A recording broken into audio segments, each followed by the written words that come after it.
Sorry about that. I just realized that I had been muted.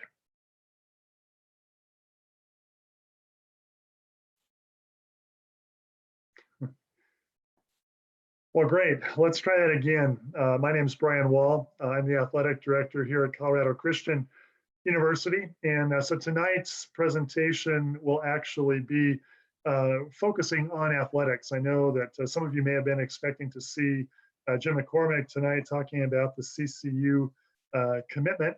And he'll actually be back next Wednesday and we'll take on that topic at that time. So if that was your area of interest, feel free to stay for this webinar, and or you can just simply come back next week. But I do want to take a little bit of time tonight and share some update with regard to the different decisions that have been made relative to collegiate athletics and specifically to athletics here at CCU. And just wanted to share again with everybody. I have some information I do want to share here at the beginning of this presentation. And with regard to all of that, I want to make sure that you have opportunity as well to ask questions that may come up. You may have them now, they may come even as a part of this particular presentation that I have. And so in order to do that, you'll need to be logged in through Zoom as opposed to YouTube. And so you can actually do that if need be. If you want to relog, you can go to ccu.edu/ccu-cares. That will get you to the Zoom link and it will give you access to the Q&A chat box at the bottom of your screen. So I just want to be sure everybody has access there as desired here as we move forward. Tonight, as I share a little bit about specifically what's going on with athletics, I want to start by giving everybody kind of a big picture perspective on how athletics decisions are made relative to college sports. I'm sure many of you have been paying close attention to what's going on in professional sports. You're hearing a lot about what the NCAA is talking about, but if you think about it, there's a variety of entities that speak into athletic events, and particularly in the midst of COVID and how that's going to work. But it starts obviously with the federal government. Any guidelines, directives, or mandates that they make have an impact on what we're able to do with respect to Division II athletics here at CCU. Certainly the Governor Polis here in Colorado, and governors of other RMAC states speak into that opportunity. We do have the NCAA, of course, and we'll talk about their role tonight with regard to the direction that they give to scheduling and even guidelines that have been initiated by them in terms of how athletic events they recommend be conducted. And of course, the Rocky Mountain Athletic Conference has a very specific role that they play in decision making as well. And finally, we get to the university, Colorado Christian University, our leadership cabinet, board of directors speaks into it as well. So there's a lot of different voices that have gone into bringing us to the place that we are currently. And we'll continue to speak into the pathway forward here as we navigate our way through fall sports and eventually winter and spring sports as well. So that's the context by which I'll talk a little bit about some decisions that have been made. So this week, specifically, the Rocky Mountain Athletic Conference presidents and athletic directors have met and have made some preliminary decisions with respect to fall sports. Many of you perhaps have seen some information come out about that. Specifically, the decision has been made within the Rocky Mountain Athletic Conference that fall sports would be delayed as far as the practice. First allowable practice would be pushed back a week, so that would be August 24th. Additionally, the competition schedule, which for fall sports this year will be conference games only, and those would start, the initial start date right now is September 18th. And so that gives everybody a chance to get student athletes back on campus, begin to acclimate relative to COVID, and also, of course, to have a little extra preparation time for physical conditioning as well as just putting teams together. It's been over 5 months since teams have been assembled, unfortunately. And so there's just a lot of moving parts with all of that. Currently, there are 13 Division II conferences that are, at this moment at least, still planning to host fall sports, compete in the fall with fall sports. Most, if not all of those, are on some kind of a delayed schedule. There may be a couple of conferences that are still on track to try and get things started as were originally scheduled. But for the most part, I think most every conference that is still planning to play is on a delayed schedule. And so we're very much, as part of the RMAC, in step with what's going on there nationally. There are 12 conferences that have made the decision, Division II conferences that have already made the decision to postpone fall sports in an attempt to compete in the spring. So as you can imagine, that creates some interesting dynamics as far as the NCAA is concerned. Many of you, I'm sure, if you've been following Division II athletics specifically, and here at CCU, noted that back in early June, the NCAA made the decision to reduce the amount of maximum athletic competitions that will be allowed for all sports in 2020, 2021. And essentially for each sport, that ends up being about a 20% reduction. So whereas, for example, men's and women's soccer typically would play an allowable 18 games in a regular season, this year they'll be limited to 14 games. And so what most conferences have done already, and all will now be doing most likely, is simply playing conference only games. And so within the RMAC, that would give us, as far as soccer is concerned, for example, a maximum of 14 regular season games, in addition to, we hope, the postseason as well.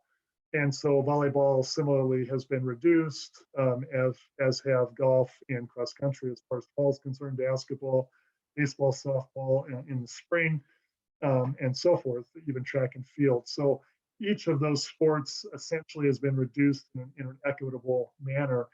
And that decision was made primarily for budget considerations for many universities that are dealing with COVID-related budget issues, as well as just the understanding that things are going to look different as we navigate the COVID pandemic, even through the entirety of this year.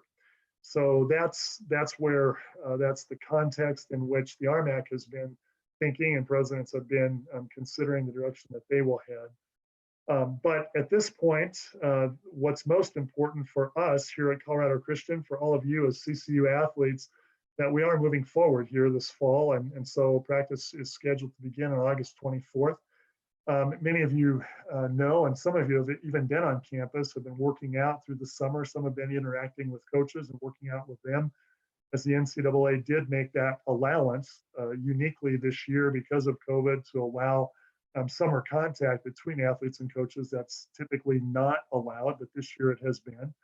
And so that will continue as well, even up until August 24th. And so until that point, athletes still have the ability voluntarily, if you desire, to come use the facility here at CCU. And we have an enumerated set of protocols that have been in place all summer, which have included symptom testing, have included thermal temperature checks. And so thankfully, we've had a really great summer. We've had no reported cases of COVID among student athletes. So that's worked really well. We've been happy with that and really diligent to enforce that. And so that has worked really well. And so that again will continue through the 24th and really even beyond. Coaches can make themselves available at certain times. Athletes, totally at your discretion up until the 24th. If you desire to work with your coach, you can. You certainly do not have to. So as far as all that's concerned, it will continue as it's been throughout the summer until August 24th. As we move forward and we then get everyone here on campus, I know many of you have had questions about move-in. Initially, of course, fall sport athletes were scheduled to move in on Sunday, August 16th. And so knowing how close we are to the beginning of school, and many of you have already made travel reservations. And so we do want to communicate tonight, perhaps you've already heard from your coaches, that you do still have the opportunity to move in. If you're an out-of-state student athlete coming in for a fall sport, you still have the ability to move in on Sunday, August 16th. I know that men's and women's golf has a camp that they're running for elementary and middle-age students, and so that actually takes place even before the 16th. And Coach Nelson and Coach Hall perhaps have already communicated with you that your original move-in schedule earlier than the 16th is still in place. So you're good to go with that. Your camp is good to go. All of that will continue just fine. If your desire is to move in on the 16th, as you had originally scheduled for volleyball, men's and women's soccer, and cross country, please do communicate that to your coach so that we can get that time frame scheduled, and then we'll be able to communicate to you the time in which you can move in on that Sunday, the 16th. If you're a Colorado student athlete, then or if you would prefer to wait with you and move in with all other students, CUS students, the incoming freshman move-in date would be the 19th of August, and you have the opportunity to schedule that time frame based on the Sign Up Genius link that you've no doubt received from Student Life and from Residence Life. So that would be for freshmen. For returning student athletes who are living on campus, upperclassmen, your move-in dates will be, and this would be true also for spring and winter and spring sport athletes, your move-in dates would be anytime between August 21st and 23rd. Once again, you've received a link in your email that allows you to sign up for a specific time in which you can then schedule to move in. And just to do the best we can to maintain social distancing and sort of manage the flow of move-in, we are working to schedule those times so that we have kind of an even number of people moving in at any given point during those that window of time. So those are really that's the approach we're taking to move in, trying to flex that as much as we can and work with your schedules, knowing again that things have been very fluid up to this point. So that should take care of most of you for move-ins. We've talked about competition a bit, and so at this point, all of the fall sports will be playing conference-only games. And so that start date, as has been mentioned already, would be September 18th. Tomorrow, RMAC ADs will be meeting again to work through some of the additional details of both scheduling and compliance for the fall season. Since obviously some of those matches, some of those games were scheduled to begin before the 18th, we're still working to revise that schedule to make sure it works. And so we hope that by the end of, certainly by the end of next week and maybe sooner, we'll have RMAC presidential approval on final fall sports schedules, and we'll get that out to everyone just as soon as it has been finalized by all the decision makers there. The other piece that I do want to communicate tonight, because I know many of you probably are wondering about this, and this comes back to the NCAA's jurisdiction, which is specific to postseason. So NCAA, of course, runs, hosts, schedules, and directs all postseason championships. And specifically with regard to fall sports, next week, the NCAA Board of Governors will make a decision, we believe, at least, on what's going to happen with the scheduling of fall sports. And then once they make their recommendation, that will go to NCAA President's Council, and then they'll make a final decision about that. And there are several scenarios that will be considered in this coming week with respect to fall sport championships. One of those scenarios would be that fall sport championships will progress and be scheduled just as they are right now, will happen in the fall, and will host the same number of qualifiers as would be normal. I think the likelihood of that happening is remote, just because so many conferences already have decided to postpone their seasons, their fall seasons, to spring, and so that creates an interesting dynamic in and of itself. Now, another scenario that could happen would be NCAA President's Council may decide that fall sports can happen, championships can happen in the fall. However, it may include and involve a reduced number of participants. So that's a possibility. Another possibility is that fall sport championships could in fact be moved to spring, which would create another interesting dynamic. That could be with a full scale number of participants, or it could be a reduced number.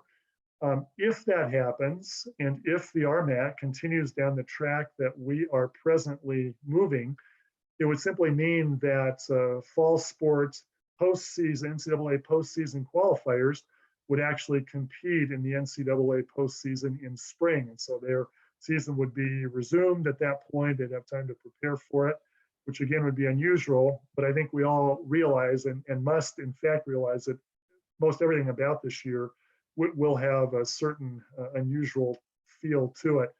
And so that could happen. But regardless, if the NCAA or the final scenario the NCAA could choose to do is simply cancel fall sport championships. And if you think about it, if the decision is made that it's going to be not tenable to handle those championships in the fall, and they feel that postponing them to spring would be overwhelming to their staff, given the fact that they also would have to host all winter sport championships, all spring sport championships, they may not physically be able to accomplish the facilitation of all those different championships. However, much deliberation is going into that even as we speak, and has already gone. But I think that decision will be forthcoming here, again, hopefully by the end of next week, and we'll have some more information to you. Now, based upon what the NCAA decides, it's certainly possible the RMAC could change its decision. But at this point, the RMAC's moving forward with fall sports. Additionally, there'll be questions, no doubt, that many of you have. So what happens if championships are canceled? What happens if spring sport championships need to be moved or canceled altogether, and my season is completely interrupted? The NCAA has already made provision that with because of COVID, if in fact the seasons are disrupted significantly, any team who plays less than 50% of the maximum number of allowed contests, any player on that team automatically, and that would be true for any season, would automatically receive a year of eligibility reinstated along with their 2 semesters reinstated. So they've already made that blanket waiver pronouncement. And so at that point, this year could become, in some respects, a practice year, and that some contests could be played. There could be some competition, but in fact, it would not necessarily impact eligibility. So we'll be continuing to watch that to see exactly how that plays out, and then we'll be making decisions, obviously, as will other institutions in the conference as we move forward. Just a note as well that once the August 24th does actually arrive and practices begin, then the end of fall sport non-championship season would be over at that point. It'd be in the championship season, and so all the workouts at that point would be required, would no longer be voluntary. As far as winter and spring sport athletes, your actual non-championship season, when you can begin to work with coaches in a required manner where CARA hours begin, is still scheduled to be on August 28th. And that's based upon your coach's determination. The earliest date would be August 28th. Your coaches may adjust that slightly depending on their respective sports. But that all would be a fairly normal fall for non-championship sports season.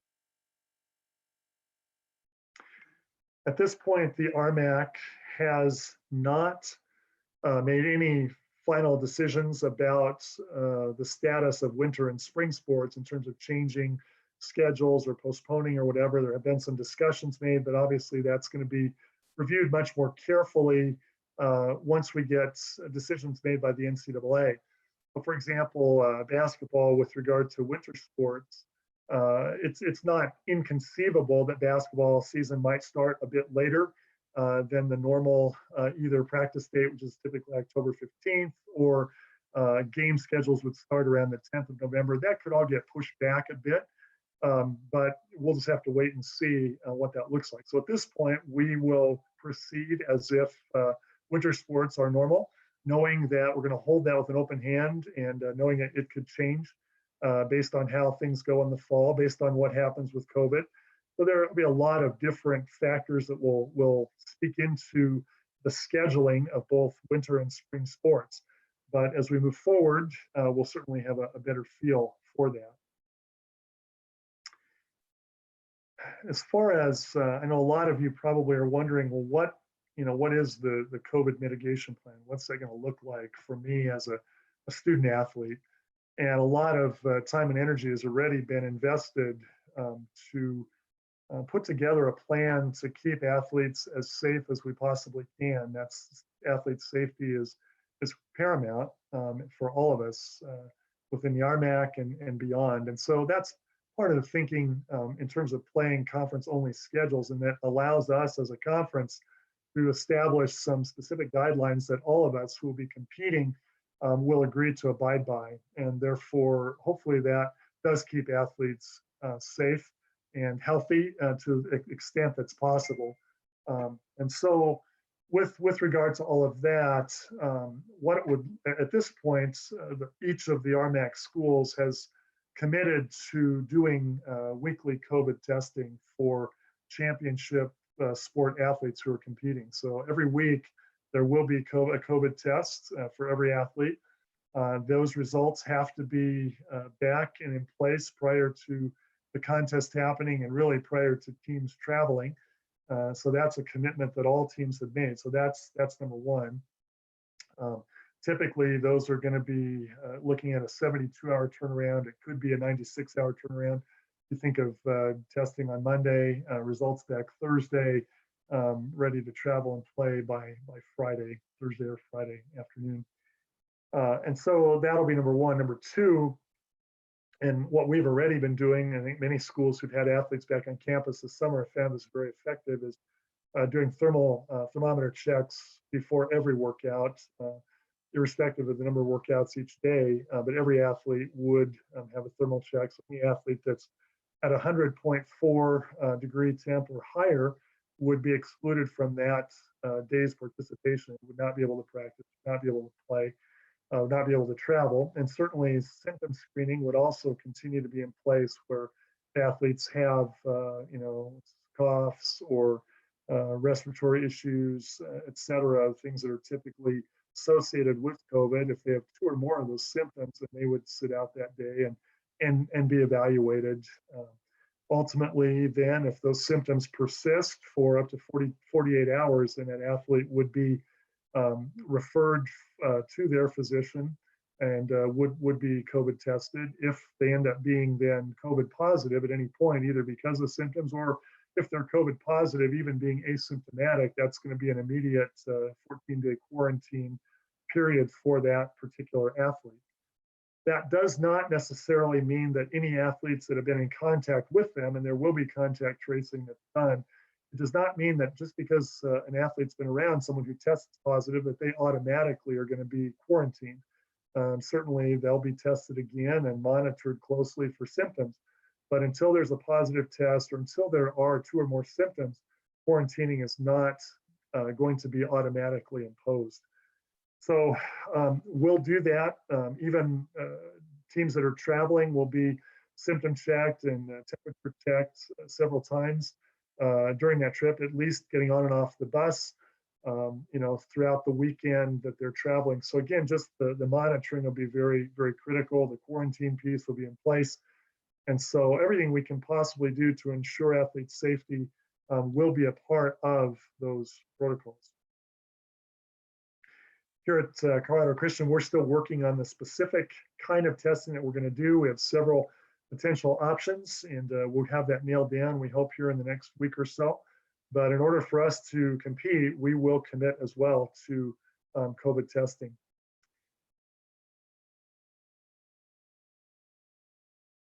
What Colorado currently has said, if any group, any family unit, and of course each team will be considered a family unit, If there are 2 or more positive, COVID positive test cases, then that would be considered an outbreak, and that would mean that that team would not be able to play for 14 days.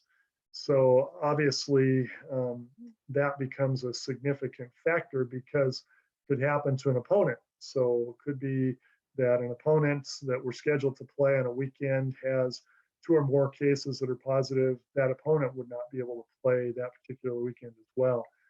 So there again, there could be some unusual circumstances that we'll have to deal with, but those are part of the protocols that are in place. And really, these are the protocols that the NCAA has established, their guidelines. And so in the RMAC, we have essentially aligned with NCAA guidelines. We have made some slight modifications, but certainly are following absolutely the spirit of the NCAA guidelines in order to facilitate competition. And so that's definitely our commitment as we move forward into the season, that we'll continue that as we go forward. One of the other questions I know that is on a lot of people's minds right now, what will be the status of fans as far as competition is concerned?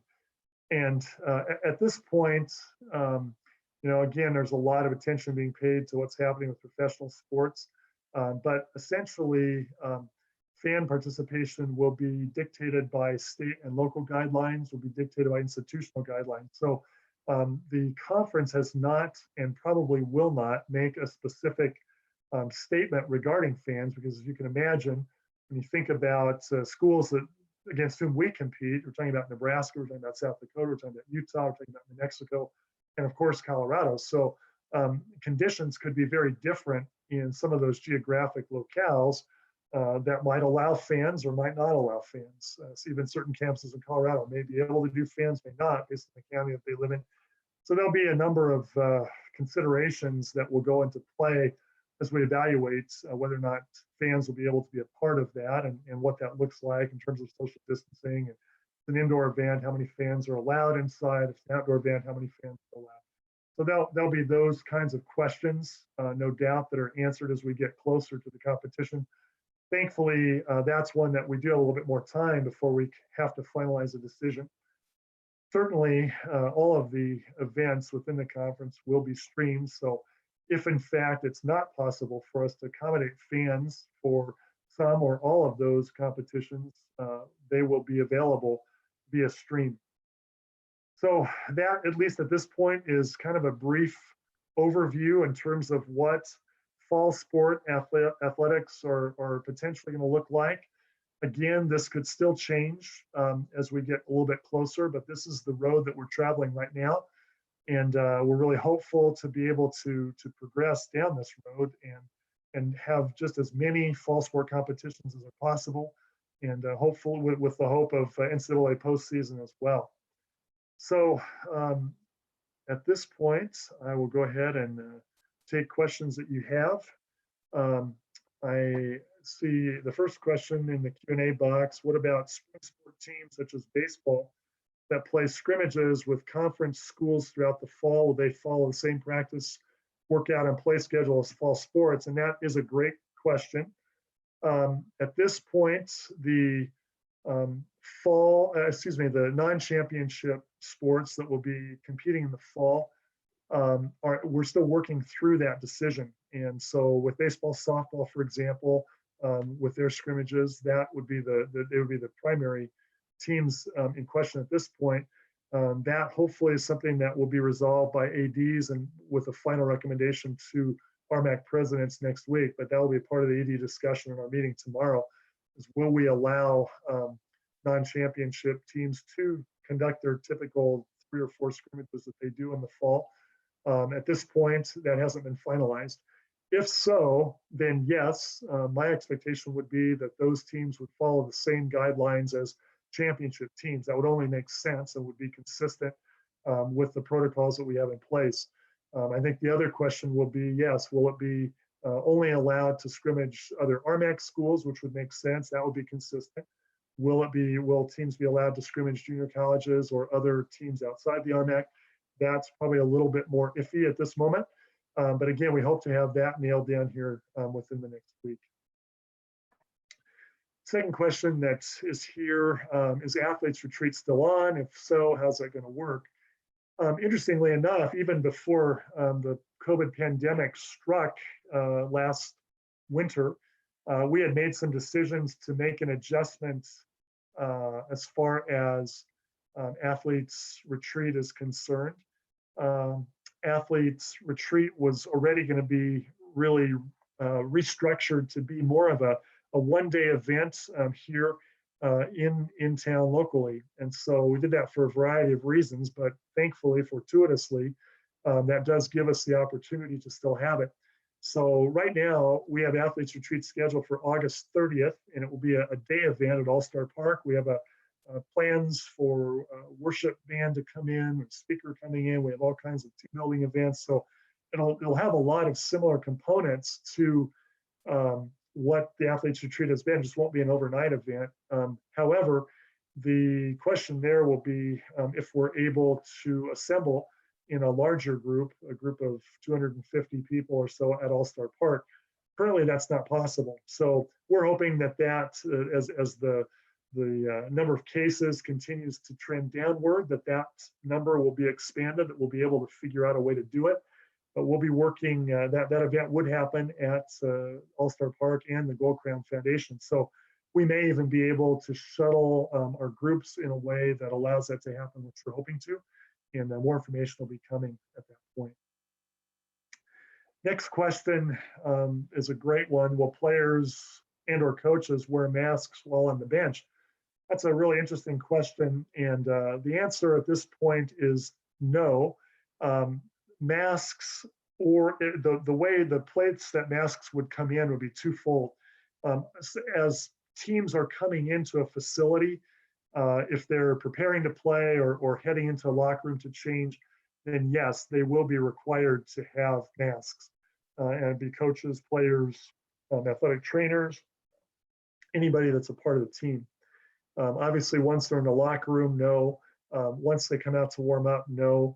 Once they're on the bench, no. Masks would not be required. Certainly, players would be, allowed to if they feel like that's important for them. That's fine. They're on the bench. I think competing in a mask is very difficult and unrealistic. But the other place where masks potentially could come into play would be in that pregame meeting where captains meet with officials. You'll see officials wearing masks until game time, typically, and until they're warming up on the sidelines. At least that's part of the protocol that's in place currently as far as the RMAC is concerned. And then the other option, though, with the pregame meeting, the way it reads is captains, athletes, officials have the option to either wear masks or social distance at that point. My guess is a lot of those meetings will be facilitated within a 6-foot social distancing approach, which will then make the masks optional at that time. So that's presently where we are as far as the RMAC is concerned, and that's something that, again, would be adopted in a league-wide kind of protocol.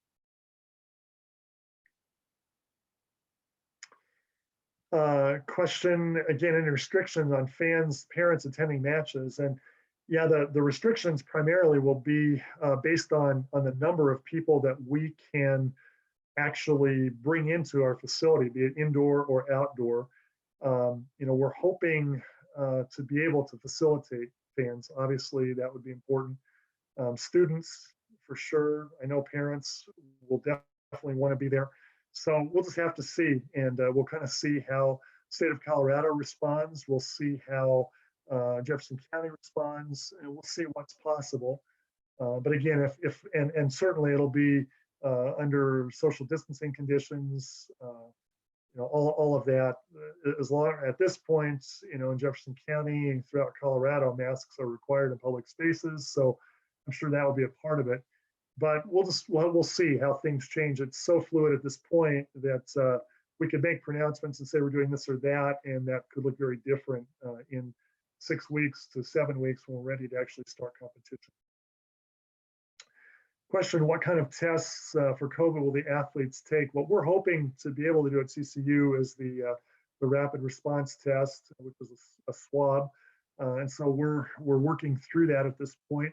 That's one option. The other option that could happen would be the pool testing that you may have seen or read about. which is coming out, where athletes would be grouped into pools.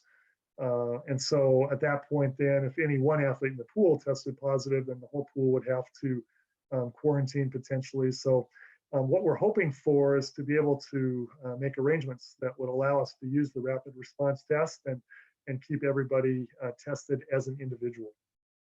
Those are all really great questions for sure.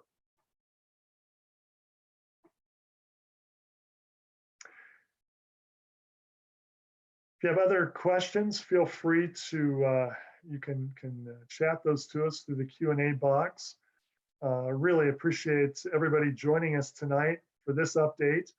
I would love to be able to be a bit more definitive, but at least we have some direction, which is a great thing. And as I say, we're going to continue to move forward and do everything we can to create the opportunity for our athletes to compete beginning this fall and to do it in the safest way possible. So without any further questions, thank you again so much. Lord bless all of you. I can't wait to see all of you as our athletes on campus here just in a couple of short weeks. It has been a long siege, and we are more than excited to get everybody back on campus and get this thing rolling again and see if we can get back to a little bit more of a normal life. So that's our hope. And again, we appreciate all of you so much. Thank you.